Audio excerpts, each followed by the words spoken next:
Coucou les amis, c'est Sandra, j'espère que vous allez bien aujourd'hui, que vous êtes en pleine forme. Je me présente pour ceux qui ne me connaissent pas, je suis Sandra Ganneval, écrivaine indépendante. Donc sur cette chaîne, je partage avec vous des réflexions sur l'écriture, la lecture, l'auto-édition, des sujets de société. Je fais parfois des lectures. Aujourd'hui, je voudrais vous parler de créativité en m'appuyant sur un livre de Seth Godin. Donc j'ai déjà fait une chronique d'un livre de Seth Godin qui s'appelle Tribu, nous avons besoin de vous pour nous mener, que j'ai trouvé passionnant, même si je trouvais que c'était un peu pas fouillis, mais pas forcément très structuré, mais en même temps avec des idées qui portent et qui marquent et qu'on retrouve dans le bouquin dont je vais vous parler aujourd'hui, qui s'appelle La supercherie d'Icare, volerez-vous assez haut? Donc je vais plutôt me concentrer sur un aspect du livre. Pour moi, ce livre, il parle principalement de créativité. L'idée que j'ai retenue, c'est que pour Seth Godin, le travail principal de l'artiste est de faire face à ses peurs. Le travail principal de l'artiste est de faire face à ses peurs. Et j'ai trouvé que c'était vraiment ça, en fait. C'était vraiment ça, pour moi en tout cas.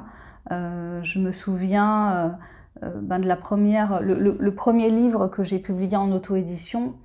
Le fait de le sortir, de le donner, voilà, de chercher des lecteurs, de le donner à voir, en fait, de donner à voir, de donner à lire ce que j'avais produit, et ben c'est une grande peur, en fait, une grande angoisse.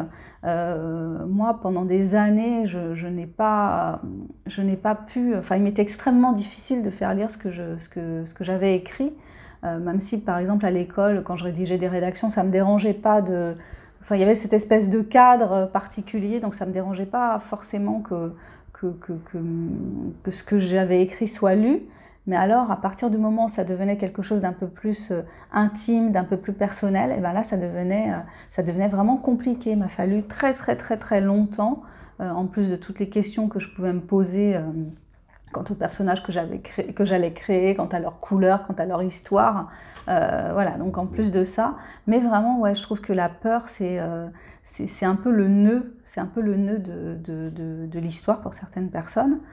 Et qu'on dépasse cette peur de montrer qu'on est créatif, de dire ben moi je suis capable de faire ça, moi j'ai écrit ça, j'ai produit quelque chose de particulier, je vous l'offre, je vous le propose, est-ce que vous auriez envie de le lire?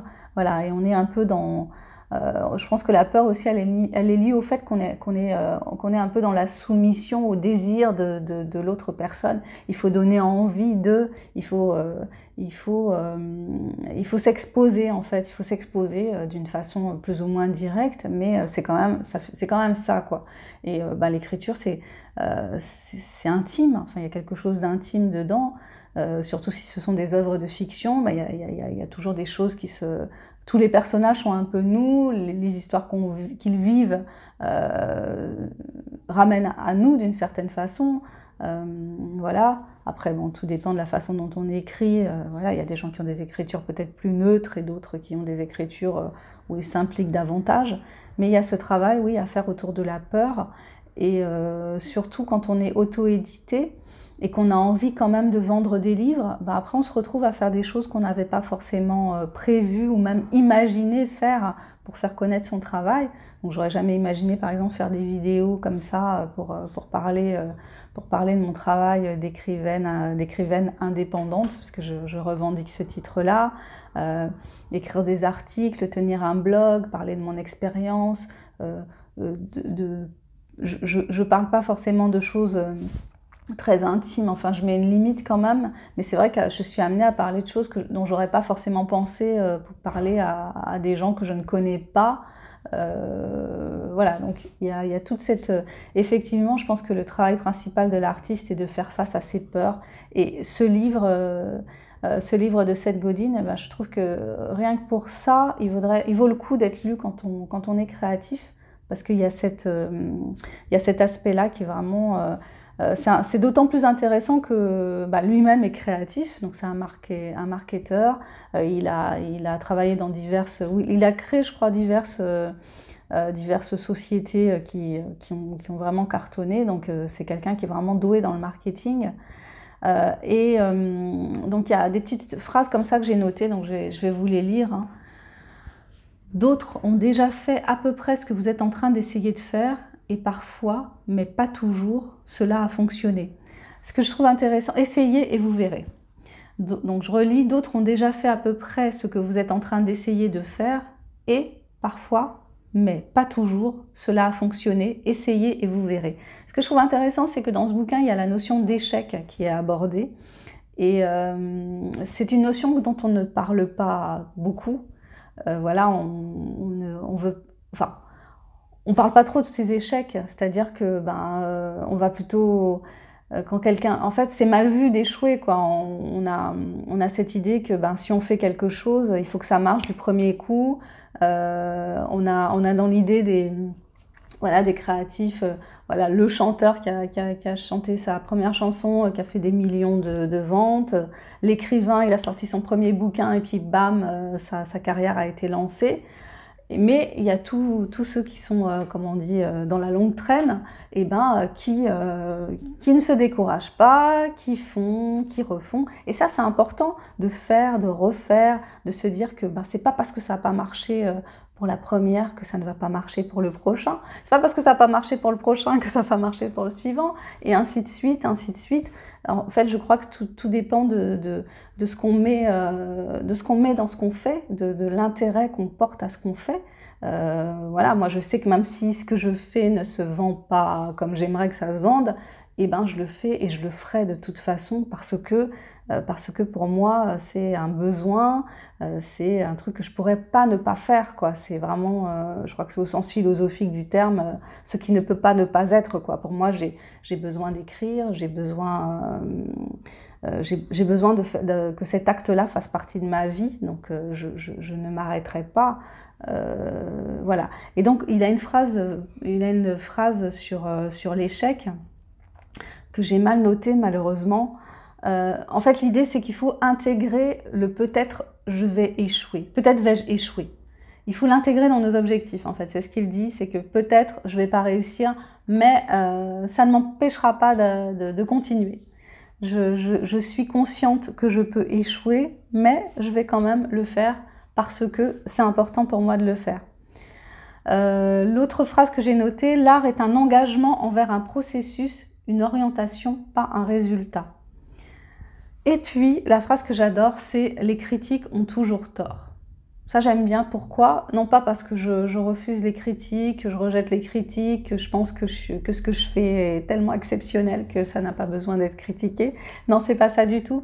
C'est que je pense que fonctionner avec cette idée que les critiques ont toujours tort, ça peut permettre justement d'être moins fragile, d'être moins susceptible.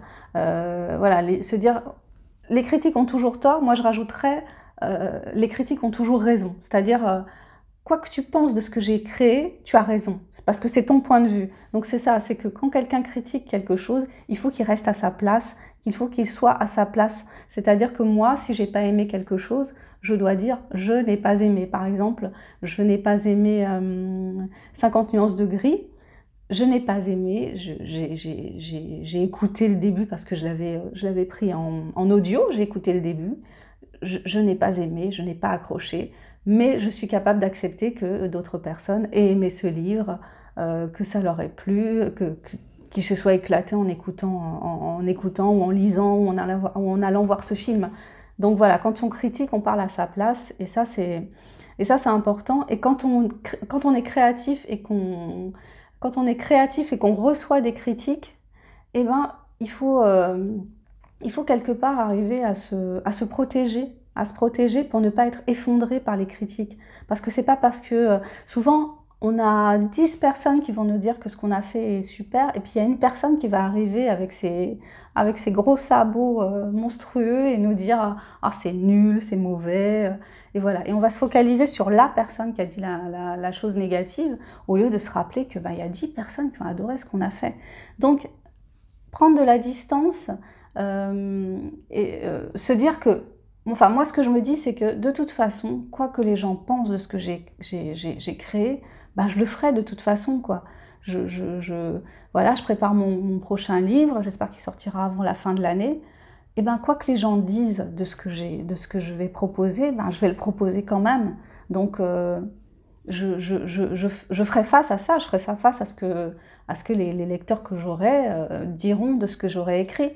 Et voilà, donc je trouvais cette idée de penser à l'échec, mais pas comme quelque chose qui détruit, plutôt comme quelque chose qui fait avancer, parce que ben, je vois, par exemple, je m'auto-édite depuis 2011 quant à mes œuvres de fiction.